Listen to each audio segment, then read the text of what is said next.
it's Margie DiPaolo with Choices with Margie, where we invite people to come and talk about the choices they made in their life. Sometimes good, sometimes not so great, but those choices shape their journey. So this morning, our guest is Father Rob Bourcy from St. Catherine's of Siena in Mendon, and he's also at the Church of the Transfiguration in Pittsford, New York.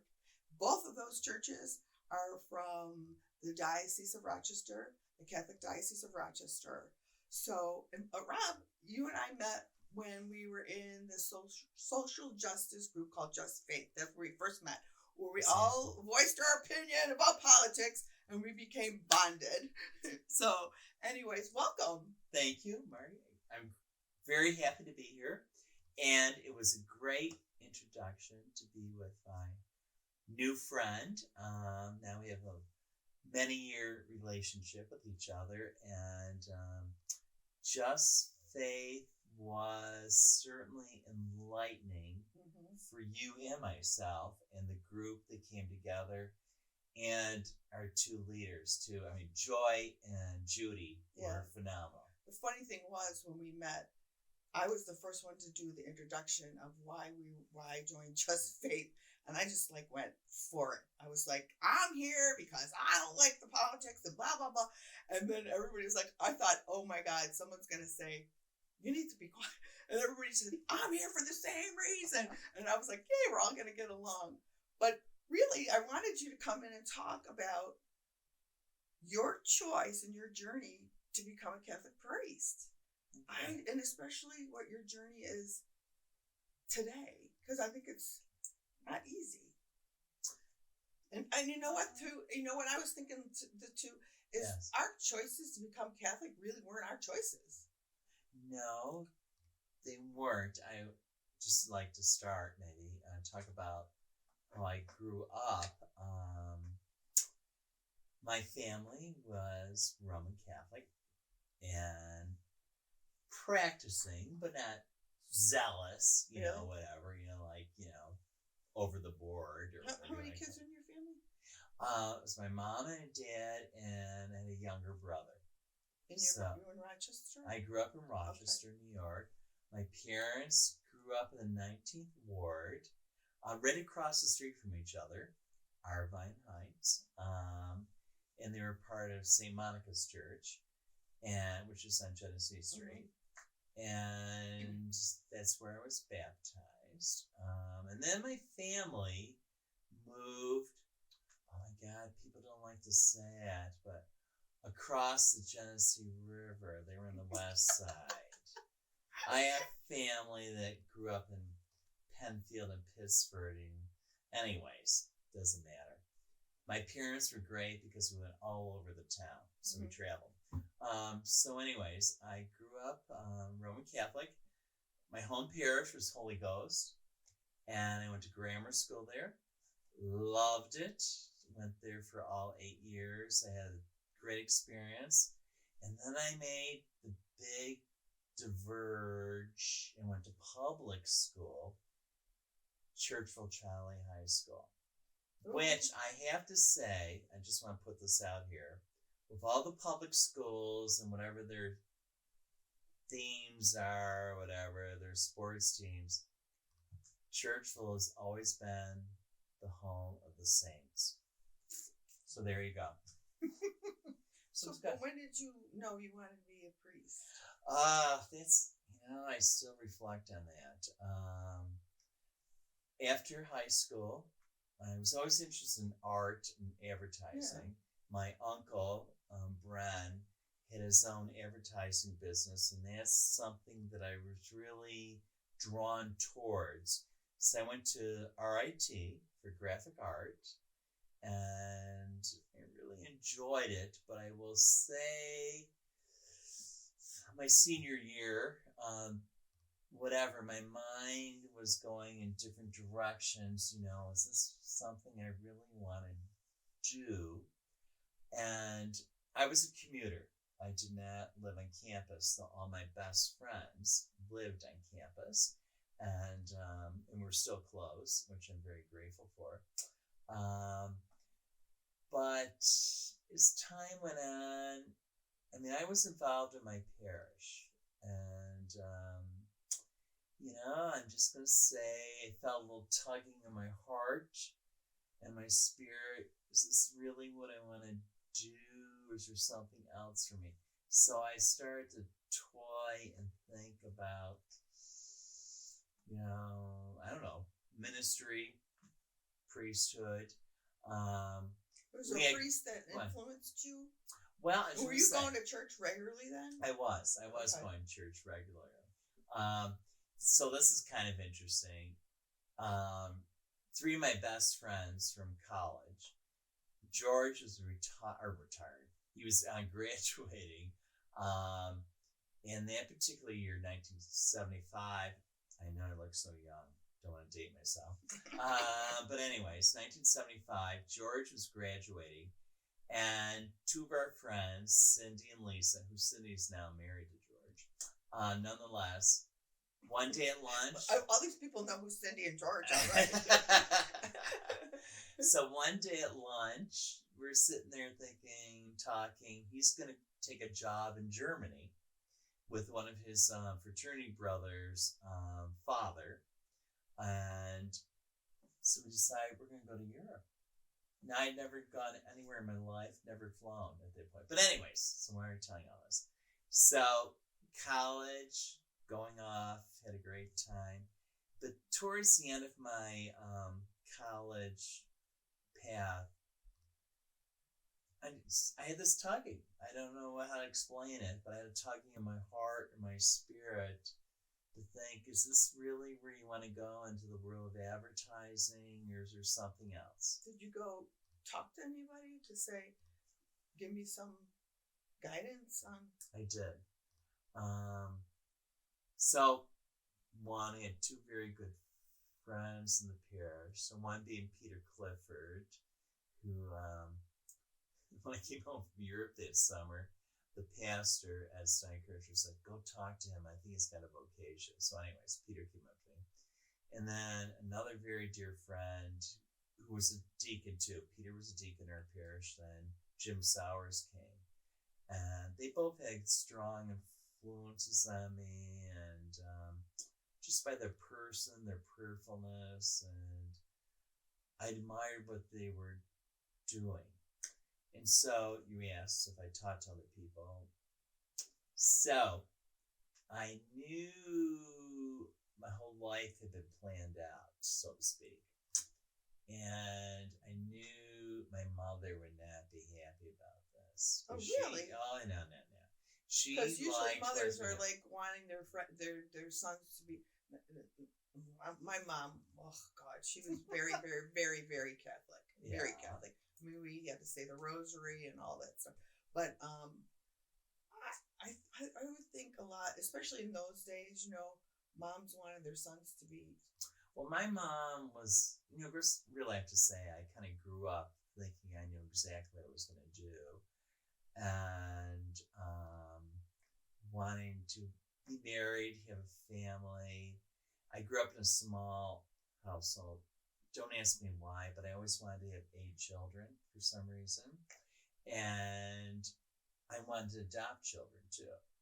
That was part of my thing growing up and whatever. And I'm blessed to this day. I have many friends who have been adopted, and I'm so glad to know them. But anyways, so as I'm moving along, thinking about this my senior year, I thought, oh my gosh, I'm going to graduate and I'm going to try this other journey and just see if it's meant to be, it's meant to be. If it's not, it's not. But I knew it would not go over big with my mother, and it didn't. So New Year's Eve of 1976, because I graduated from RIT in 77, I broke the news to them at dinner that I was going to do this, because they were going to be at a neighborhood party, and some of my friends in the neighborhood already figured out what I was going to do. It was not a pleasant night. Oh, really? But, Now, was your brother Because she's probably thinking legacy, like I'm not going to have any grandkids. Right. Yeah, I had a younger brother. He's now deceased. But I had a younger brother. Yeah. So, anyways, we went forth, got through that night. It's a little turbulence. I can still see my mom and our pastor, who I love, Ed Steinkirchner. Both are in heaven now together, arguing on the sidewalk outside of church. Like, my mom's like, he's never going to do that. He's like, Betsy, let God work, whatever kind of thing. So, anyways, it was not easy. But nonetheless, here I am, and now I'm in ministry with you.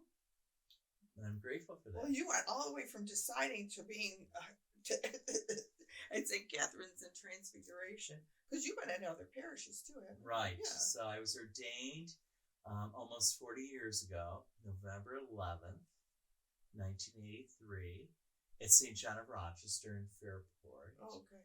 And which was great. I still have a lot of dear friends from that parish.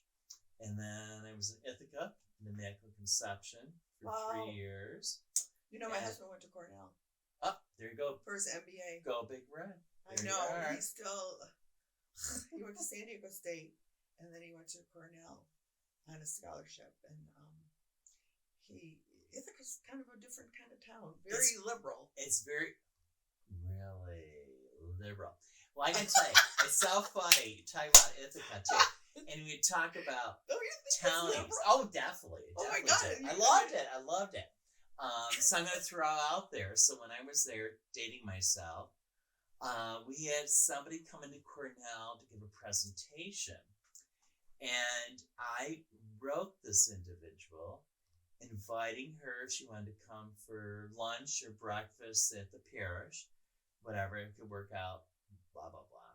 And didn't quite happen, but I went up to her presentation, and her name is Geraldine Ferraro, who was the first woman to run as vice president for the United States of America. Excuse me. And I got to meet her afterwards because I sent the letter. And lo and behold, they invited me. I had breakfast with her the next day, just the two of us at Cornell. Wow. So there we are, Cornell, go Big Red. And I was like, oh my God, I really pulled this off. And I was a little nervous. It was like the best experience. We had such a great conversation. And she was Catholic. And she was Catholic. Yeah. And she was really interested about me, too. It wasn't just about her. And really, to think how I pulled that off, I don't know. But the two of us had breakfast together. Well, sometimes it was wonderful. When you're just an honest... This is one of the reasons why this podcast came about, like I was telling you. Is like, I just like talking to people, finding out what their stories are. And I try with all my heart not to judge. Because everybody's got a journey. And I always say that when I'm talking to people, like when I'm working in retail or even in real estate and stuff, everybody's got a story. And they're coming with some kind of baggage or some kind of history. So just learn, So I know we're going to have a part 2. So I think we're going to talk about the status of the Catholic Church in 2023. What is the kind of arc that you've seen? Because I know that there's a priest shortage. I know you got pressure. We're the same age. Young. We're young, right? We are. I mean, there's just a lot of. You've got to feel pressure that. Well, excuse me. I do. I mean, how do you even feel pressure for giving the same attention to one parish to the other parish? I mean, those are the things that tick people off. Well, if you recall, when I first came, for 2 years, I've been with both parishes. I said that I would give 100% to each, St. Catherine, Siena, and the Church of Transfiguration. And I hope and try to do that, and I hope people believe that. I mean, I feel like you do. I'm very blessed to have great staffs, people, and congregants. We got great people. So I felt support nonstop, to be honest with you. Mm-hmm. I mean, there's always one or two or whatever situations, hiccups that happen, but overall, I mean, I feel very affirmed and welcome and supportive, and I hope people feel the same way too. How long were you at St. Catherine's? Well, I used to say, okay, I'm not going to answer that but now I say I've been there 2 years because my role changed when I got to be pastor of Transfiguration too. So it's starting all over again. Okay. So I was at St. Catherine's for a few days, and now I'm there for 2+ years in Transfiguration. Okay. So I just, want to talk a little bit about, just how you feel like the priesthood has changed over the last, so that would have been 40 some years, right? I know, it's hard to believe 40 years, to be honest with you. I was with one of my friends Saturday evening who I admire so much, who was my predecessor at St. Catherine's, Jim Lawler. I don't know if you know Jim. Was he at St. Louis for a while? He's helped out. Jim is like, I've always admired him, even before I was ordained. He's just a special guy and an inspiration to me. So 60 years for him, 40 for me, and I followed him at St. Catherine's of Siena. And he led a very wonderful path of people who are very gospel-oriented, into the mission of Jesus, stewardship. I mean, I couldn't have followed a better brother than this guy. And that's, I'm going to say, part of my spirit. Even today at morning mass, the gospel is about joy. And I try to be a person of joy, as you know. Mm-hmm. They mentioned that in the weekend at our masses, that we rejoice. Because if you really are engaged with the Lord and connected, not that life's always perfect and happy, but if you're really engaged, there's joy because you know what his message is and his promise. And he said, you come to me, I'm with you 1,000%. If you make me cry, I'm gonna be wrecking up every freaking time. So anyways, I try to be a joyful person. I try to be joyful. It's hard sometimes. It is hard because of all, especially if you're on social media or you follow the news. I mean, you can get so wrapped up in just, all kinds of issues politically or just environmentally. And we talked, some of the stuff that we covered in Just Faith, with social justice and immigrants and all the stuff that we dealt with when we were in that group. But and that's one of the things I'm going to say, my hope and joy evolves the experience that you and I had with our other friends, but also Francis, our Pope. Mm-hmm. Can't imagine him that plate, but anyways, I think he really puts it out there, the spirit of St. Francis, and trying to instill in us to have that same charism and love and concern for one another. It's not easy. There's a lot going on. I know that. I mean, I just wrote this past week, it'll be in my bulletin article this weekend. I mean,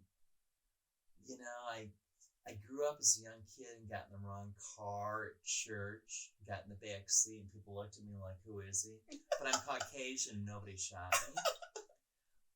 Many years later, I was invited to someone's home for the first time, and it was summertime, and I pulled into the driveway next door, not knowing that, just walked into the house because the door was open. Nobody shot me. I'm Caucasian. I'm going to throw this out here, Jeff. Fulton J. Sheen, who was Bishop of Rochester for short while, and I was an altar boy with him, by the way. Just want to tell you that. And there's a story, Mike Hogan, who's a priest, his secretary, great guy. tells the story that they went to Waterloo for confirmation one night, and Sheen got there and had to go to the bathroom. Jumped out of the car and ran into a house that he thought was the rectory, and it wasn't, but he just went right in the house. The door was on, went upstairs to the bathroom, and came down, and it wasn't the rectory, and nobody shot him either. And I think today, like, oh my God, these poor people. You're shooting somebody because your brother went to the wrong house to pick up your siblings, or a basketball ran into the driveway. Oh my gosh, it's so different.